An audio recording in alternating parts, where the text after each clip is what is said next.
Imagine this. It's a Tuesday morning, completely ordinary.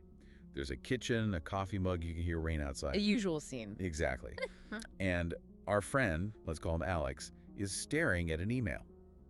And it has that phrase, the one we all just dread.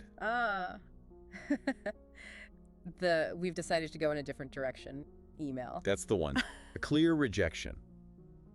Now, normally that would just crush you. It would land as, a failure. A huge setback, a disappointment. But in this moment, something else happens.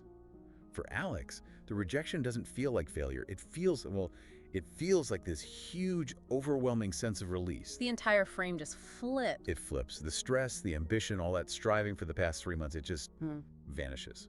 And the rain, which was just noise, suddenly sounds like a signal. And that right there, that quiet little moment, is what we're talking about today. It's a moment of truth. It's not about changing your mind with logic. It's a fundamental change in your perception. It's like the grammar of your life gets rewritten in an instant. And that's our deep dive. We're not looking at what transforms us, the email, the event. We want to understand how the very architecture of our awareness makes that kind of transformation even possible. So for this, we're turning to Gestalt psychology, which I think for many people, they hear Gestalt and they think therapy. Right, and it is used in therapy, but its roots are really about perception. It's a blueprint for how the mind organizes chaos into meaning, how it sees wholes instead of just fragments. And the most basic principle of this is something called figure and ground. It is. It's the absolute foundation. Okay, so how does that work? Well, it's happening for you right now as you listen. The sound of my voice, the ideas we're talking about, that's the figure, it's the focus. And everything else, the hum in the fridge, the feeling of the chair you're sitting on, which you were thinking about a minute ago, that's the ground. That's the ground. It all recedes. And here's the crucial part.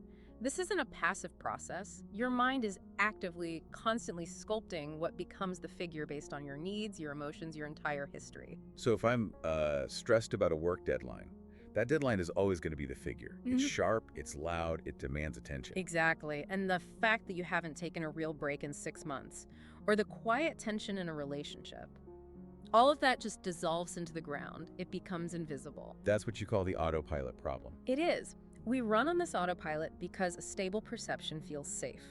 We keep the same figures in focus, our job, our problems, our identity, and we completely forget about the ground. But the ground isn't empty space. Not at all. The ground is where all the unacknowledged stuff lives, the assumptions, the unspoken needs, the low-level tensions, and we start to mistake the figure, that one little part we're focused on, for the entire reality. So in these moments of truth, what's happening is that invisible ground, it surges forward. It surges forward. The field inverts. A casual comment from a friend suddenly makes an unspoken resentment. Something that was just a background hum for years. The undeniable screaming figure in the room. And suddenly it's all you can see. All you can see. And that's why it's so destabilizing. It's not a new thought.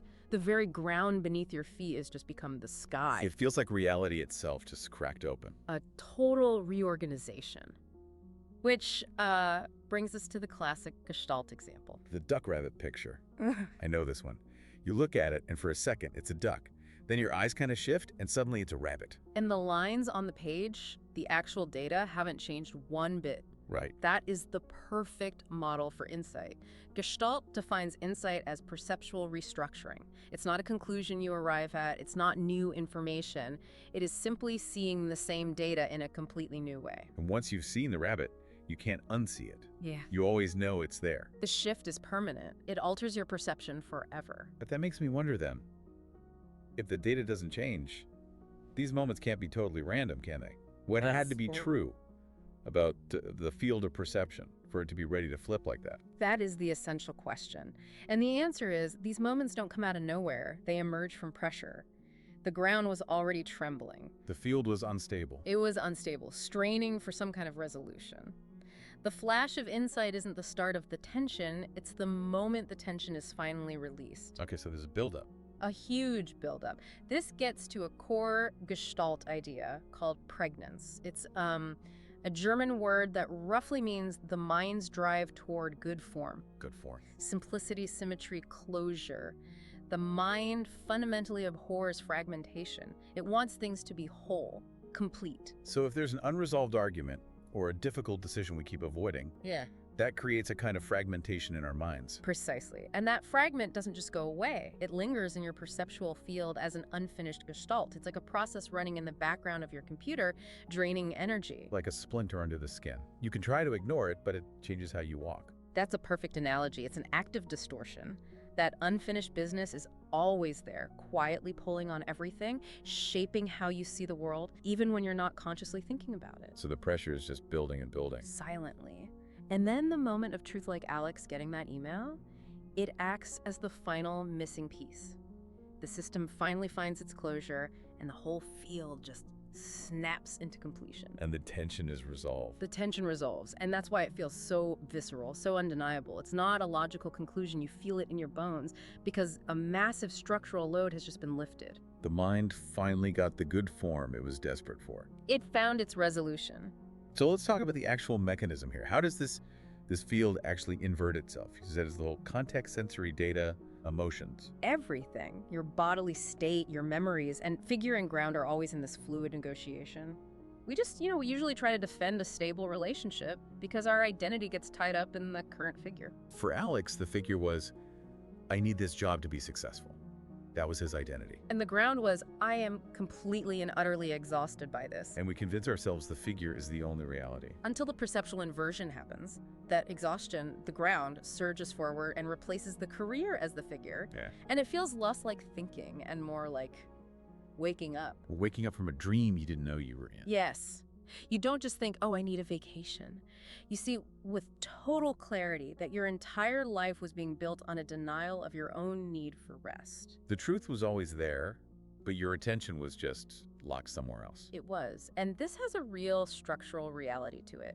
The Gestalt theory talks about isomorphism, which is this idea that there's a correspondence between your psychological experience and the actual physical organization of your brain. Whoa, okay, so it's not just a metaphor. It's not.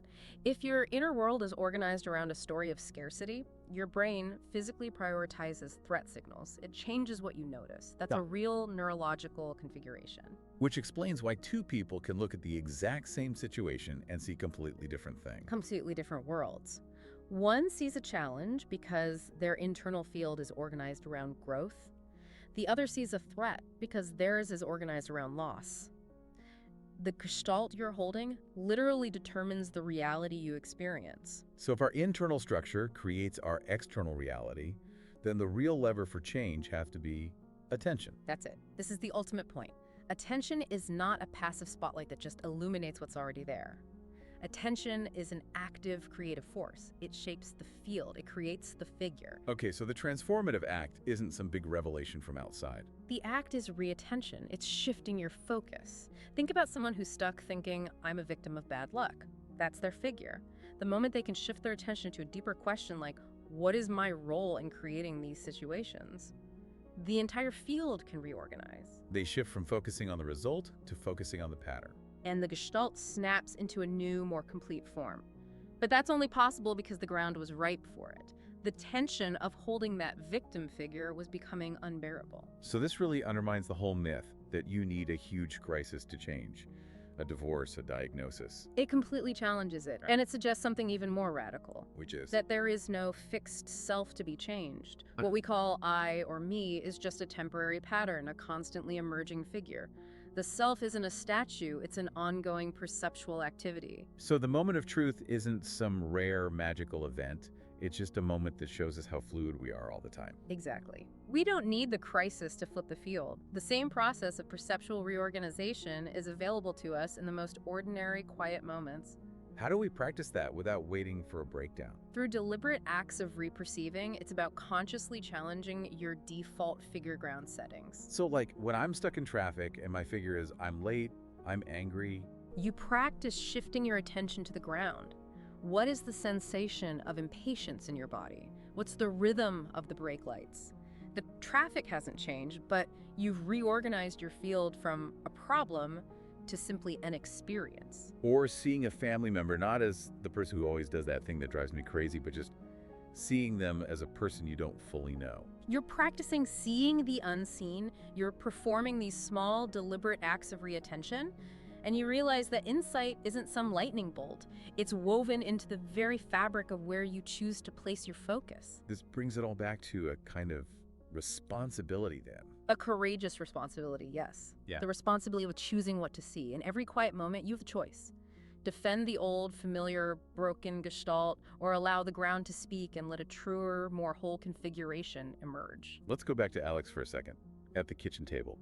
That email wasn't the lightning bolt. The email was just the final piece of the puzzle. The real change had been happening for months. It was in all the tiny moments of awareness that came before. The moment he admitted to himself, this is making me sick. Or the night he just let himself feel the despair without fighting it.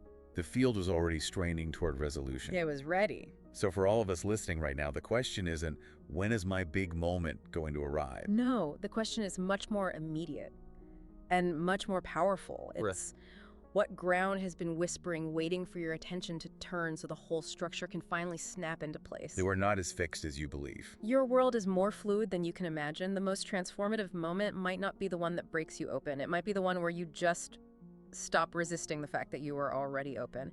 And now, just notice what happens when you consider that. Because the field is listening. Yeah. And it's already reorganizing.